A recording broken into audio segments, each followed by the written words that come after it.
शुरू करते हैं question answer session. Chapter 11 pricing and valuation in insurance. इस चैप्टर के बारे में अगर डिटेल में जानना है तो ऊपर जो लिंक है इसको क्लिक कीजिए, आपको डिटेल वीडियो जो है वो मिल जाएगा। शुरू करते हैं question answer session. Test your self. Question 1, what does a policy lapse means? मतलब पॉलिसी लैप्स क्या होता है? इसके ऑप्शन है policy holder completes premium payment for policy, policy holder discontinues premium payment for policy, policy attains maturity, policy is withdrawn from market। तो इसका जो सही आंसर है ऑप्शन नंबर 2 है, policy holder discontinues premium payment for policy. कोई भी policy को भरने के लिए जो ड्यू डेट होता है उसके बाद में ग्रेस पीरियड होता है। ग्रेस पीरियड में अगर पॉलिसी होल्डर पेमेंट नहीं करता है तो उसकी पॉलिसी जो है वो टेम्पररी बेसिस पर बंद हो जाती है। ये टेम्पररी जो बंद है उसको लैप्स कहा जाता है। Test your self 2, who bears the investment risk in case of ULIP? Options है इंश्योरर, इंश्योर्ड, स्टेट और IRDA। क्वेश्चन का मतलब है कि जो भी यूलिप्स में इन्वेस्टमेंट होगा तो उसका रिस्क कौन बेयर करने वाला है? तो इसमें ऑप्शन जो है सेकंड, इंश्योर्ड, मतलब पॉलिसी धारक जो है ये इन्वेस्टमेंट रिस्क जो है ये बियर करता है। इस पॉलिसी की जो इन्वेस्टमेंट होती है वो मार्केट रिटर्न्स पर डिपेंड करती है और मार्केट जो है इसका जो इन्वेस्टमेंट होता है ये हमेशा वहाँ पे इन्वेस्टमेंट करने वाले कस्टमर्स के ऊपर होता है। तो इसका आंसर जो है इंश्योर्ड है। Self examination questions. Question number 1, what does the term premium denote in relation to an insurance policy? इसके ऑप्शंस है profit earned by the insurer, price paid by the insured for purchasing the policy, margin of an insurer on a policy, expenses incurred by an insurer on a policy. इसका answer है price paid by an insured for purchasing policy. जैसे हम लोग loan लेते हैं तो loan के जो इंस्टॉलमेंट है उसको EMI कहा जाता है और पॉलिसी लेने के लिए जो हम लोग पेमेंट करते हैं उसको प्रीमियम कहा जाता है। तो जो प्राइस है पॉलिसी लेने के लिए उसको प्रीमियम कहा जाएगा। Question number 2, which of the below is not a factor in determining life insurance premium? इसका मतलब है ऐसे कौन से फैक्टर्स है जिसमें लाइफ इंश्योरेंस प्रीमियम कैलकुलेट करने के लिए कंसिडर नहीं किया जाएगा। ऑप्शंस है मॉर्टेलिटी, रिबेट, रिजर्व्स और मैनेजमेंट एक्सपेंसेस। इसका आंसर है रिबेट। मॉर्टेलिटी मतलब जो भी डेथ होने वाली है जिसके अगेंस्ट में हमें पेमेंट करना है तो उसके चार्जेस। रिबेट जो हम लोग प्रीमियम कैलकुलेट करते वक्त अगर कस्टमर डायरेक्ट ईयरली पॉलिसी ले रहा है या बड़ा सम एश्योर्ड ले रहा है उसके ऊपर जो डिस्काउंट देते हैं उसको रिबेट कहा जाएगा। मैनेजमेंट एक्सपेंसेस मतलब कंपनी को मैनेज करने के लिए जो भी खर्चे लगने वाले हैं वो होता है। कंपनी के एसेट्स के ऊपर जो भी प्रॉफिट होता है उसको सरप्लस कहा जाता है। तो इसका आंसर जो है ये रिबेट्स है। Question number 3, what is a policy withdrawal? Discontinuation of premium payment by policy holder. Option 2, surrender of policy in return of acquired surrender value, policy upgrade या फिर policy downgrade.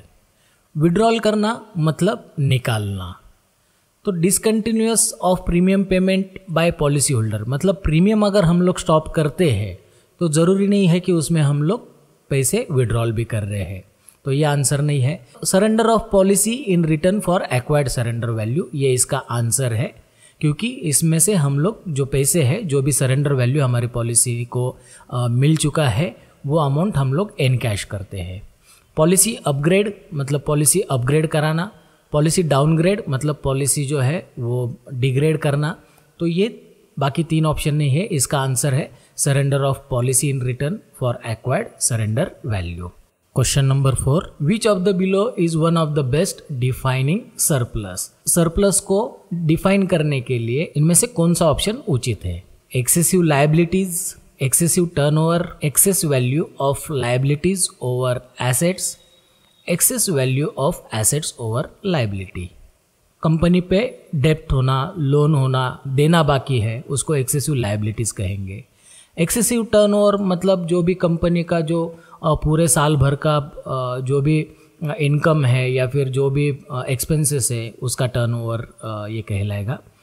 Access value of liabilities over assets मतलब company की जो property है, जो भी company ने earn किया हुआ है उसके अगेंस्ट में लोन ज़्यादा होना, तो ये भी आंसर नहीं है। Fourth option is right, excess value of assets over liabilities.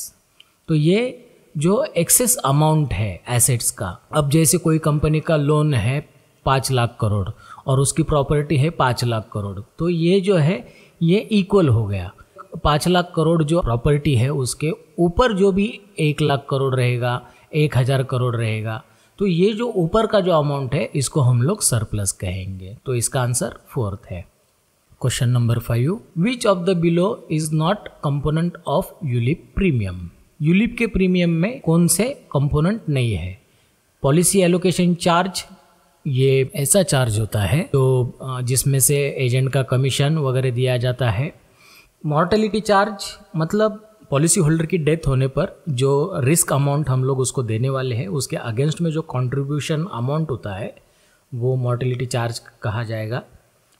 Social security charge, ये जो है ये यूलिप की जो प्रीमियम से इसको ये रिलेट नहीं करता, तो इसका आंसर भी 4 है, सोशल सिक्योरिटी चार्ज।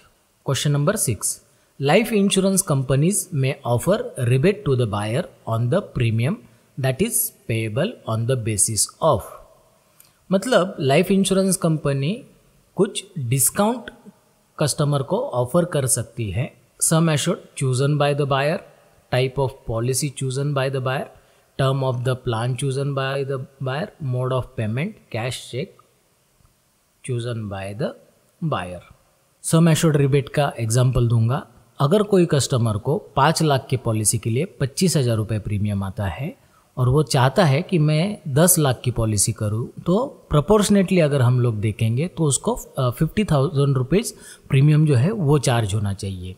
लेकिन वो अभी 5 लाख के बजाय 10 लाख की पॉलिसी हमसे खरीद रहा है, तो हम लोग उसको ये सम एश्योर्ड ज़्यादा है इसके लिए कुछ डिस्काउंट देंगे, तो उसका प्रीमियम जो है वो 48,000 में आ जाएगा। तो ये जो ऊपर के 2,000 जो है ये हम लोग रिबेट देते हैं सम एश्योर्ड में। तो इसका आंसर जो है ये फर्स्ट आंसर है। पॉलिसी जो भी चूज करता है उसके लिए हम लोग कोई डिस्काउंट नहीं देते। टर्म पॉलिसी चाहे 10 साल की हो 20 साल की हो उसमें कोई डिस्काउंट नहीं देते हैं। Mode of payment cash check card, premium का पेमेंट कैसे भी हो उस पर डिस्काउंट नहीं होगा। हाँ, लेकिन प्रीमियम अगर ईयरली मोड में होता है तो उस पर डिस्काउंट होता है। हाफ ईयरली मोड में और क्वार्टरली मोड में भी थोड़ा डिस्काउंट आ जाता है। मंथली पॉलिसीज़ में कोई भी डिस्काउंट नहीं होता है क्योंकि सर्विस ज़्यादा देनी पड़ती है। Question number 7, interest rates are one of the important components use while determining the premium. Which of the below statement is correct with regard to the interest rates. Lower the option, lower the interest rate assumed lower the premium, higher the interest rate assumed higher the premium, higher the interest rate assumed lower the premium, the interest rates don't affect premiums।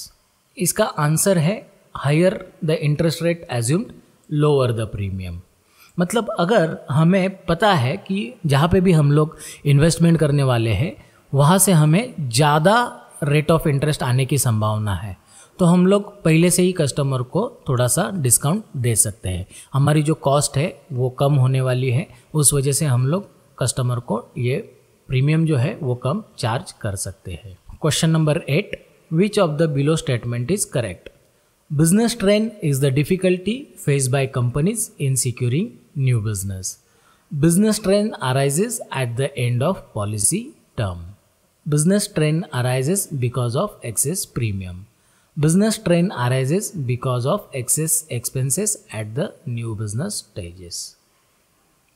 तो इसका जो answer है वो business strain arises because of excess expenses at the new business stage. Initial stage में policy जब खरीदी जाती है तो वो पॉलिसी को प्रोसेस करने में कंपनी को काफ़ी कॉस्ट लगता है।